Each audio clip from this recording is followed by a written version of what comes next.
5 muscle building exercises you're probably doing wrong and how to fix. What's up guys, Matt Dashu here from Blue Star Nutraceuticals, and I'm out back at the Blue Star training facility. And today I'm gonna go over some quick and easy pointers with you to some of the most important muscle building exercises that you can do. Now, why do we wanna fix them? Well, obviously we wanna get jacked quickly as possible, but also as safely as possible. And these are things that I wish I would have learned a long time ago, early in my lifting career, because they would have made a tremendous difference for me, and they're very easy fixes. So this isn't hard stuff, guys. This is gonna be a quick but super effective video. All right, so let's head inside and get started.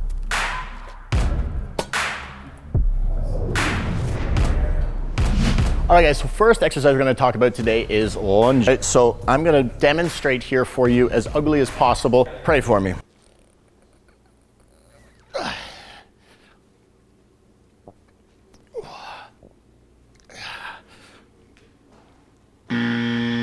I'm not sure if you noticed it there, but I really lacked optimal joint alignment. Again, that is always one of my key factors. So my knee was buckling all the way over here, which was not good. I had varying strides. So at one point I took a super long stride. So I was like this. And then another point I took a super short stride and I was like this. My heel was coming up off the ground. I had no stability. I was leaning forward. My back was arching. I wasn't breathing properly. I had no balance. I basically did everything that I could possibly do wrong. Let's clean that up for you. Let's do it right. And let's talk about how we make this much better. So I want to make sure I have my stride pretty much dialed in. I want to make sure that I have enough ankle mobility that when I'm taking my steps, my heel's not coming off the ground. I want to make sure I've got optimal joint alignment, knee over the ankle, and I want to keep my body nice and upright so that I can get a good balance between my front and back legs doing the work without putting too much strain on my lower back. Now I know what you're thinking, my God, that was beautiful. And you would be right. Again, guys, ankle mobility is always gonna be one of the super important factors anytime we're doing a lower body exercise that involves us doing a lot of knee bend. If I don't have a ton of ankle mobility, at some point during my lunge pattern, my heel's gonna come up off the ground. In some cases, that might be okay, but for most people, if they already have knee pain or if they don't have a ton of stability, that heel coming off the ground is going to cause a lot of potential knee issues because frankly, we're just losing stability. So I might want a slightly longer stride length if I don't have a ton of ankle mobility. Now, the next thing I want to do is make sure that I've got optimal joint alignment. So this is where some of that foot strength stuff comes in hand. I always like to try to have an active foot anytime I'm doing a lower body exercise. So you can't really see with my shoe on, but I'll try to demonstrate with my hand. I'm gonna try to grip the ground with my toes and create a bit of an arch. That's gonna help to prevent my knee from buckling inward, caving in like this, and turning the stabilizers off. Again, as I'm coming down, I'm trying to line up the center of my knee with about my second and third toe. If I'm gonna buckle one way or the other, I prefer to push outward just a little bit. Now, next thing is my alignment with my torso. So a lot of times when people are doing lunges, they're leaning way too far forward. That's gonna put a lot of strain on the lower back, a lot of strain on that front knee. So what I've personally found over the years, working on my lunges, trying to get everything more dialed in, is if I'm staying upright as I'm doing my step, I wanna think about driving this foot into the ground to activate this glute. And then when I'm coming down into my lunge, I'm almost thinking about pushing back with this leg. So I'm kind of scissoring my legs here in a sense where I'm driving the glute forward here, I'm pushing back with this leg, and that's gonna help keep me a lot more stable, help keep me a lot more upright, but it's gonna make sure that the glute muscles here are engaged so that I have a lot more support for this knee, and I'm not just cranking on it by stretching that muscle out too much. Lastly here, I think balance is gonna be the big thing. So a lot of times what I'll see people doing wrong is that they can't really get much balance because they don't understand where to put their foot next. So as a general rule, when I'm stepping forward, or if I'm doing reverse lunges, I'm usually aiming to hit about a hip width stride. I want my foot here to be about in line with my hip. Same thing with the back leg. If you're losing balance, again, you might not have an active foot. You might have your knee caving in, but there's a good chance without realizing it, you're doing kind of an inline lunge. One more point I should make too about balance. What you're doing with the dumbbells is important. I try to keep my lats turned on and locked in so that these weights aren't flimsy and flying around all over the place. All right, guys, quick recap here. But before I get into it, I just want to let you know, if you guys think that lunges aren't a fantastic leg building exercise, you're dead wrong. This is going to be one of the best leg building exercises you can do next to squats and deadlifts. So remember, you want to make sure that your stride length is reflecting your ankle mobility. So if you don't have enough ankle mobility to do a short stride length because your heel's coming off the ground, there's a good chance it's gonna irritate the knee. So you can slightly go a little bit longer for your stride line, which will hit the posterior chin a little bit more. Again, we wanna make sure that we have an active foot. So I'm thinking about kind of gripping the ground with my foot to help keep that knee and ankle alignment. If I'm not doing that, there's a good chance this knee's gonna buckle inward. Again, that's gonna put a lot of stress on the knee and probably long-term do more damage than it does good. Lastly, I wanna make sure I'm staying upright here, and I'm gonna be doing that by driving this back leg into the ground behind me, and then thinking about pushing forward with this front leg as I'm sitting down into my lunge. That's gonna help take pressure off of this back knee and make sure that glutes engage as we're doing this step through. All right, guys, so that's all the pointers for the lunge. Let's go over to the next exercise. Exercise number 2 that you're most likely doing wrong that is an awesome mass builder is a barbell curl or a barbell bicep curl. Actually, any bicep curl in reality could be applied with this here. So I'm gonna butcher this first. I think probably most of you guys have seen or done this before yourself. I know I did for many, many years, but what you're gonna see most often is this type of movement.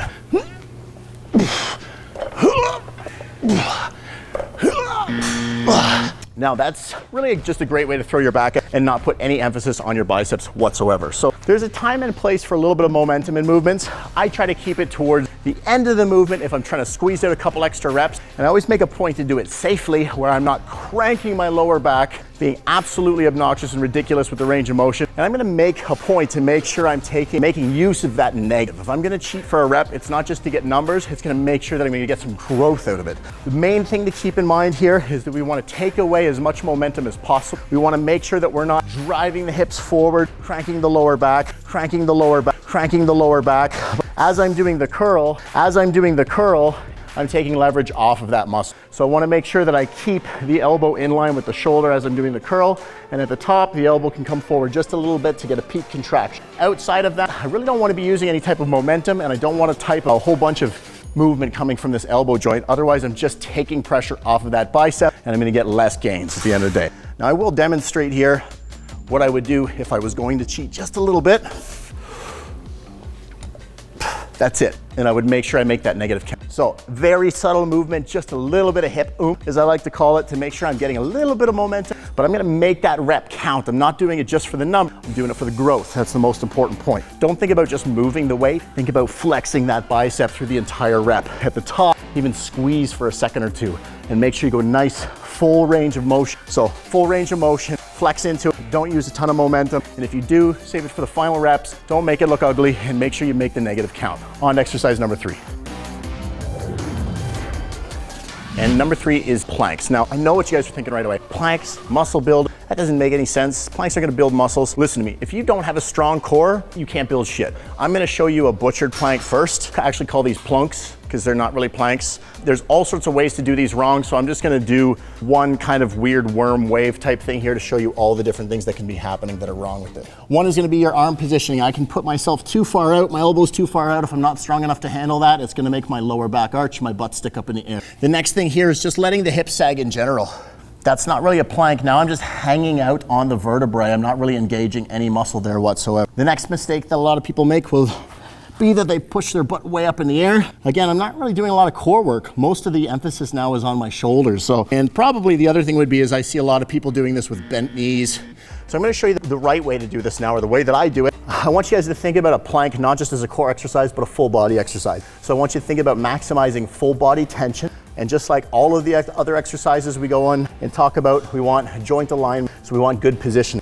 So now right here, I'm in a pretty solid position. Now, I've clearly done a lot of planks in my life, but one of the things I've noticed is that by engaging the glutes properly and maintaining a proper neutral spine and getting my arms in the right position, is that I have a lot more strength and I'm a lot more sturdy in this position, and I can hold it for a lot longer. So not only are you going to get a reduced chance of hurting yourself, your shoulders, your back, but you're gonna get a lot more bang for your buck out of this by engaging the glutes and making sure you squeeze the core. Pretty straightforward. I won't take much more time on this, but you get the idea. We don't want to be like that. We don't want to be like that. And this is a little bit advanced if you can't maintain a proper position. That's number 3. On to exercise number 4. All right, guys. Now, I know what you're thinking with the box jump probably is that like the box jump, really that's a muscle building exercise. Listen, I put this in here for the same reason we put the plank in here, is because these are very simple exercises that have a ton of carryover into all of the most important movements that you're doing. And if you're not getting these right, you simply will not be able to get the benefits of the other exercises, like squats, like deadlifts, like lunges as well. We need core strength and we need explosive power with all of our other movements. It's kind of like driving. You know, you could drive from home to work and you make it there safely and you think you did a good job, but in reality, you drove through 3 red lights, you ran over someone's cat, you know, you didn't pay the person at Tim Hortons when you grabbed your coffee. You need to make sure you're paying attention to everything, every step of the way. Box jumps are another one I see routinely butchered for a number of reasons. All right, guys, so I'm going to demonstrate one of the ugliest box jumps you've ever seen. In order to catch the magic of this, I'm gonna need my boy Kofi with his camera to come on over this way a little bit so you can see all the horrible stuff that's gonna happen. And I'm just gonna just pray for me here that I don't hurt myself, because I'm doing this for you guys here to show you how bad this can be. And the Oscar goes. That was pretty ugly. So let's kind of break this down really quickly. So if you want to jump properly, for one, your setup has to be proper. It's the same thing with everything that we do. If you're not set up properly, chances are you're not going to perform properly. I like to do my jumps with my feet about hip width apart.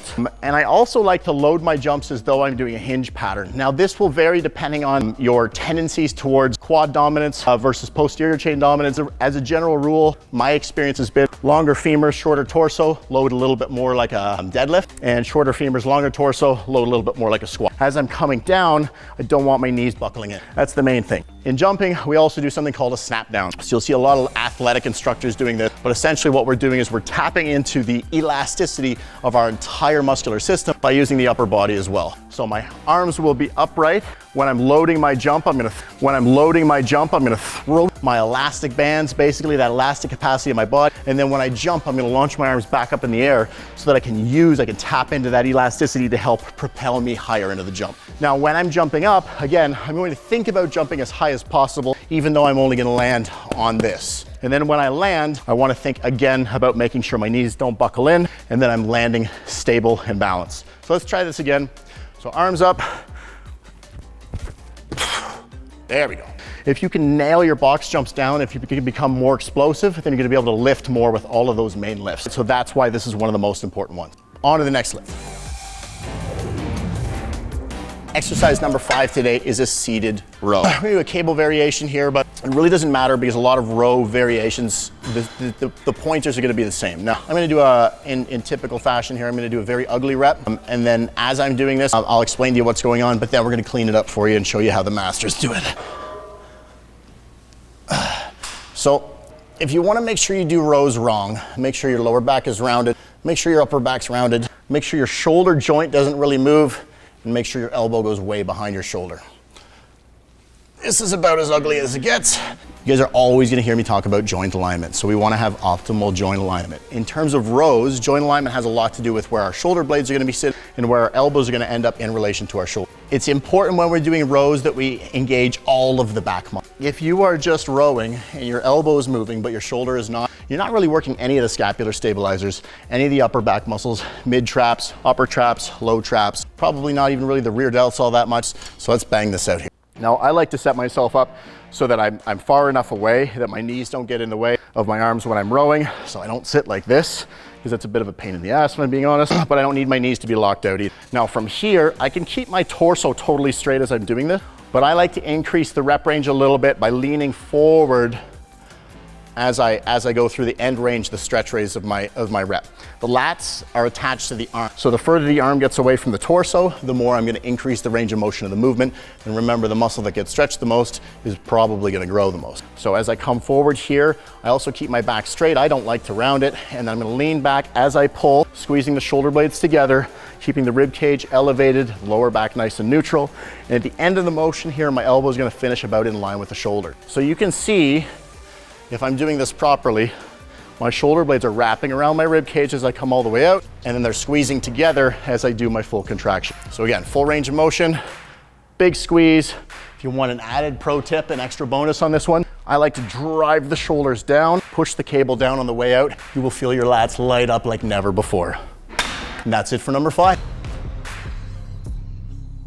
All right, guys, so that's it for today's video. Now, I was hoping to drive home a couple key important points here. Obviously, joint alignment is always a big deal. Obviously, stability is always a big deal. But also, I don't want you to miss the fact that the little things can add up to big things, okay? So marginal gains are critically important over longer periods of time. Every 1% better that you can get at anything that you do is going to return a very big yield to you over long periods of time. So every little thing that you can get better at will carry over into everything else. And how you do anything is how you do everything. If you enjoyed today's video, please hit the like button, hit subscribe. We've got lots of videos coming like this on a regular basis. If you think of anything that I missed or any pointers that you'd like to add, please throw it down in the comments section. Other than that, keep training hard, and until next time, stay strong.